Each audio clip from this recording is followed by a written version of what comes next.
you know. But to me, the biggest example of that is Nurmagomedov's wrestling.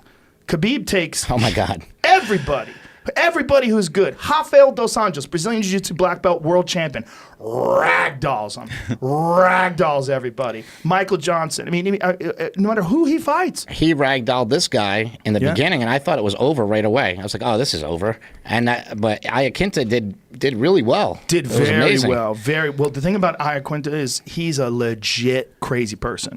Like that guy's crazy. He trashes hotel rooms. He's like, you look in his eyes, you're like, oh, there's only like he's the guy. There's only like a couple people home. Like, it's not a full village in that head. That's not a good example, but what I'm saying is like he's a legit maniac and he's not scared. Like he'll fight anybody. Yeah. Like you could wake him up at 3 o'clock in the morning and he'll fight anybody. Being crazy is a thing. He was screaming. He was running around the hotel lobby the day when we found out that Max Holloway could not make weight. And by the way, I shouldn't say could not make weight. I believe Max would have made the weight. They didn't the New let York him. State Athletic Commission, which they made some big errors, and I can go into detail with a couple of them. One of them is they wouldn't let Paul Felder fight.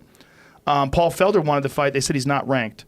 Paul Felder is a fucking killer. He is a straight up killer. And him versus Khabib would have been a very interesting fight because Paul is a big 155. He's very big and very strong, and he is an expert world-class striker. I mean, Paul Felder is a dangerous, dangerous man for anybody at 155 pounds. And he's a ground and pound expert. He's also got very good defense in everything. Very good defense standing up, very good defense on the ground. I mean, Felder's fucking well-rounded. I would have been very intrigued in that fight. And they offered it to Felder. Felder said, fuck yeah. And then the New York State Athletic Commission said no. Said no, yeah.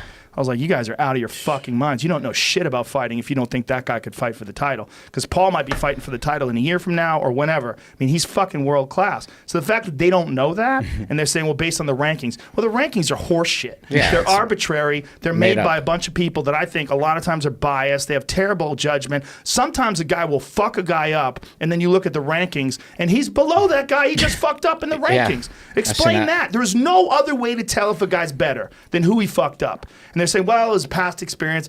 Suck fat dicks. That past experience doesn't mean anything. This guy just beat this guy. Yeah. The guy beat the guy. Who beat the guy? That guy beat him? Well, if he was number one, now he's number one. That's how it goes. You can't get knocked out and still be number one. That's fucking bananas. And this is often the case where you see a guy beat a guy and he's still below the guy in the rankings. Like, what the fuck else can he do? How did they end up beat the guy? How did they end up getting Iaquinta then? They just asked him. He was the next guy in line. He's on a 4 or 5 fight win streak. And he's beaten some very good guys like Jorge Masvidal, Ross Pearson. He's beaten some legit guys. I mean, look, Iaquinta can bang, and he's tough as shit, and he's got a wrestling background, which I think played a big factor in that fight.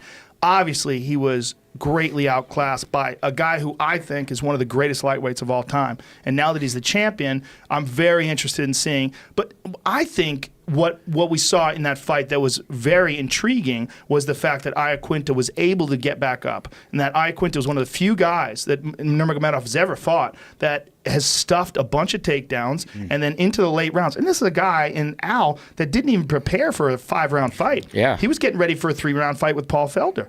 So, I mean, fucking props to Al Iaquinta. I mean, fucking animal. Yeah, great job. That was awesome. Animal.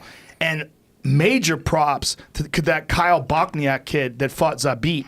That kid's fucking savage. Because he ate everything. He was smiling, getting punched in the face. Smiling and coming on at the end of the fight. The end of 3 rounds of a clinic. I mean, Zabit put on a clinic. He did everything. Jump spinning back kicks, roundhouse kicks, switch kicks. He hit him with a switch kick that was like, Jesus. Bochniak took a couple to the neck, whack, and still kept coming. Still kept coming. Blood coming out of his nose, his mouth. He's screaming at him, sticking his tongue out at him. Shit. And then Zabit is like, what the fuck do I got to do to this guy? Yeah. And at the end of it, Bochniak's got him pinned up against the cage and he's throwing bombs. It was crazy.